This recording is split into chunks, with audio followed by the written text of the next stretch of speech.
नमस्कार, सेहत संदेश चैनल में आप सभी का स्वागत है। आज हम जिस बीमारी के बारे में चर्चा करेंगे, उस बीमारी का अंग्रेजी में नाम है रिकेट्स। हिंदी में उसका नाम सूखा रोग है। स्थानीय भाषा में या आम बोलचाल की भाषा में उसका नाम सुखंडी रोग है। यह बीमारी ज़्यादातर 6 महीने से 3 साल तक के बच्चों को होती है और इस बीमारी को लेकर काफ़ी लोगों में कुछ गलतफहमियाँ हैं, कुछ मिथक हैं और उनमें भी ज़्यादातर औरतों में गलतफहमियाँ और मिथक ज़्यादा हैं। औरतें इस बीमारी की पहचान भी बड़े अजीब ढंग से करती हैं। ना ब्लड टेस्ट, ना एक्सरे, सीधा बच्चे का कान पकड़ती हैं और उसको ज़ोर से दबाती हैं और यदि बच्चा रोने लगे तो उनका टेस्ट नेगेटिव होता है और न रोए तो उनका टेस्ट पॉजिटिव होता है। मान लेती हैं कि बच्चे को सुखंडी है और फिर उस बच्चे को झाड़ फूंक और टोना टोटका से ठीक करने की कोशिश करती हैं और फिर बच्चे के साथ वो सब कुछ होता है जो नहीं होना चाहिए। आज इस वीडियो को आप लोग देख लेंगे तो मुझे उम्मीद है कि आप सब ऐसा काम नहीं करेंगे जो मैं अभी बताने जा रहा हूँ। 2 साल पहले की बात है। एक औरत अपने 1 साल के बच्चे को लेकर मेरे क्लिनिक पर आई। बच्चे के पेट में छाला पड़ा हुआ था और वो छाला फूट गया था और उसमें मौत भी हो गई थी। बच्चा काफ़ी परेशान था। मैंने पूछा उस औरत से कि ये छाला कैसे पड़ा है, तो वे बोली कि बच्चे को सुखंडी रोग हो गया था। इसको मैं झड़ाने ले गई तो झाड़ने वाले ने कुछ मंत्र वगैरह पढ़ा और फिर किसी पेड़ की पत्ती को पीस कर बच्चे की पीठ पर रखा और बताया कि छाला पड़ जाएगा और घबराना मत, धीरे धीरे छाला भी ठीक हो जाएगा और सुखंडी रोग भी ठीक हो जाएगा। अब बच्चे की हालत देखकर बहुत दया आ रही थी, लेकिन उस औरत की नासमझी पर मुझे तरस भी हो रहा था। कुछ औरतें जिन्हें हम सब पढ़ी लिखी कहते हैं, वे भी ऐसा काम करती हैं। उनकी पढ़ी लिखी का बस इतना ही मतलब है कि वे लिख लेती हैं, पढ़ लेती हैं, जोड़ घटाना गुणा भाग कर लेती हैं और उनके अंदर जागरूकता की कमी होती है और ऐसे मामलों में अपना कॉमन सेंस भी उपयोग नहीं करती हैं। परंतु इसके लिए अकेले वही औरत जिम्मेदार नहीं है।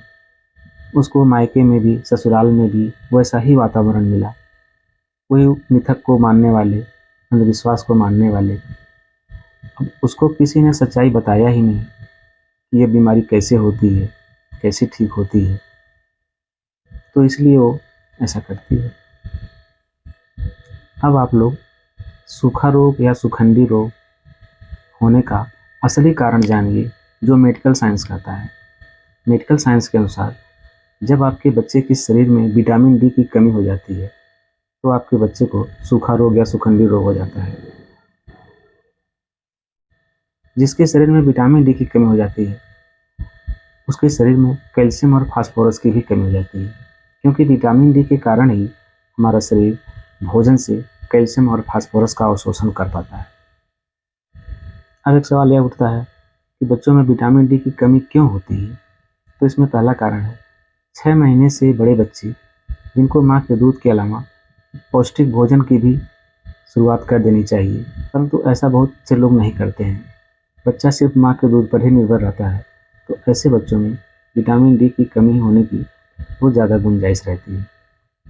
दूसरा कारण है जो 6 महीने से कम के बच्चे हैं, जिनको अभी माँ का दूध ही पीना है, उनमें यदि विटामिन की कमी हो जाती है तो उसका मुख्य कारण होता है कि उस बच्चे की माँ के शरीर में भी विटामिन डी की कमी होती है, तो वह बच्चा जो सिर्फ माँ का ही दूध पीता है उसको भी विटामिन डी की कमी हो जाती है। तीसरा कारण है कि जब सूरज की रोशनी हमारे चमड़े पर पड़ती है तो हमारे शरीर में विटामिन डी का निर्माण होने लगता है, परंतु किसी कारण से जब बच्चे को सूरज की रोशनी नहीं लग पाती है तो ऐसे बच्चे में विटामिन डी की कमी होने का पूरा चांस होता है।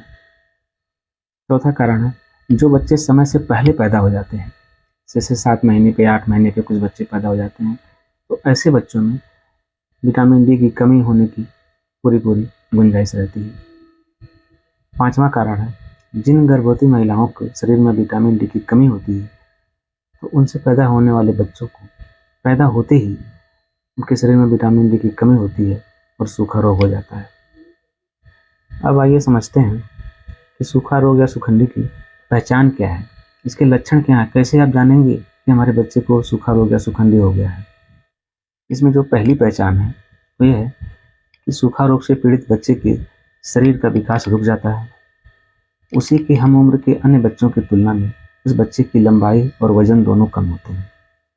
दूसरी पहचान है बच्चे की आंखें धसी हुई, माथा आगे की तरफ निकला हुआ, उसके कलाई, उसके घुटने और कोहनी के जोड़ साइज में कुछ बड़े हो जाते हैं।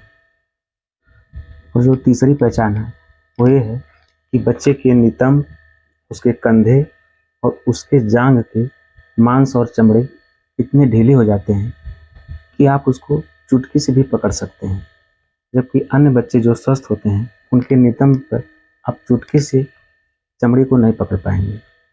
और बच्चा जब अपना पैर सीधा करता है तो जांघ के चमड़े इतने ढीले होते हैं कि यहाँ लकीरें टाइप बन जाती हैं।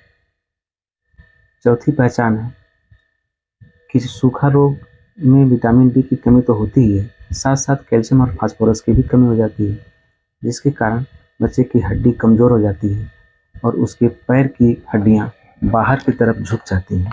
जैसे ये पैर की हड्डी इधर से और इस पैर की हड्डी इधर से झुक जाती है और दोनों पैरों के बीच में काफ़ी गैप हो जाता है। जो पांचवी पहचान है, बच्चा चिड़चिड़ा, सुस्त और एक जगह बैठा रहता है। अन्य बच्चों के साथ खेलने में इसे कोई रुचि नहीं रहती है। छठवीं पहचान है जब बच्चा अपनी नज़र ऊपर की तरफ करता है, कुछ इस तरह, तो उसके माथे की जो चमड़ी है वो ढीली होने के कारण इस पर लकीरें बन जाती हैं और चमड़ी ढीली होने के कारण आप यहाँ की चमड़ी चुटकी से पकड़ सकते हैं। जबकि जो बच्चे स्वस्थ हैं, जिनमें विटामिन डी की कमी नहीं है, जिनको सूखा रोग नहीं है, उनकी चमड़ी को आप यहाँ पर चुटकी से पकड़ना चाहेंगे तो नहीं पकड़ में आएगी। सातवीं पहचान है बच्चे का जो शरीर का इम्यून सिस्टम कमज़ोर होने के कारण वो बच्चा हमेशा बीमार ही रहता है। उसको कभी दस्त, कभी सर्दी जुकाम, ये सब बार बार होते रहते हैं। तो पहचान करने का जो 8वां तरीका है, बच्चे के ब्लड को पैथोलॉजी में ले जाकर विटामिन डी और सीरम कैल्शियम टेस्ट करवाने पर दोनों का लेवल नॉर्मल से कम आता है। अब जान लीजिए कि इसका बचाव और इलाज क्या है। तो सबसे पहले जब धूप सहन करने लायक हो तो आप सप्ताह में कम से कम 3 दिन बच्चे को 30 मिनट के लिए, आधे घंटे के लिए धूप में ज़रूर रखें। बच्चे को विटामिन डी और कैल्शियम के सिरप और ड्रॉप पिलाएं। बच्चे को विटामिन डी वाला भोजन खिलाएं। इसमें दूध या दूध से बनी हुई चीज़ें जैसे दही, पनीर, मक्खन, इन सब में विटामिन डी होता है। अंडे की जर्दी, अंडे में जो पीला वाला भाग होता है उसमें विटामिन डी होता है। संतरे के जूस में, गाजर में और सोयाबीन या सोयाबीन से बने हुए दूध में विटामिन डी होता है। कांड लीवर ऑयल जो कांड की मछली से बनता है उसमें भी विटामिन डी पर्याप्त मात्रा में होता है। इसको बच्चे को जो है शहद में मिलाकर दिया जा सकता है। गर्भवती और स्तनपान कराने वाली महिलाएं इस बात का विशेष ख्याल रखें कि उनके शरीर में विटामिन डी की कमी न होने पाए। इसके लिए वे कम से कम सप्ताह में 3 दिन धूप में आधे घंटे के लिए ज़रूर रहें और विटामिन डी वाले भोजन को ज़रूर खाएं। सावधानी के लिए बता दें कि मेडिकल स्टोर पर मिलने वाले सभी सूखाहारी तेल ये सिर्फ धोखा हैं। झाड़ फूंक, जादू टोना, ये सब सिर्फ धोखा है। इनके चक्कर में पड़कर बच्चे की ज़िंदगी के साथ खिलवाड़ ना करें। ऊपर बताए गए लक्षण यदि आपके बच्चे में मिलते हैं तो आप किसी योग्य चिकित्सक से मिलकर उसका इलाज करवाएं। यदि मेरी बात सिर्फ 10 महिलाओं के समझ में आ जाए तो मैं समझूंगा कि इस विषय पर मेरा वीडियो बनाना सफल है।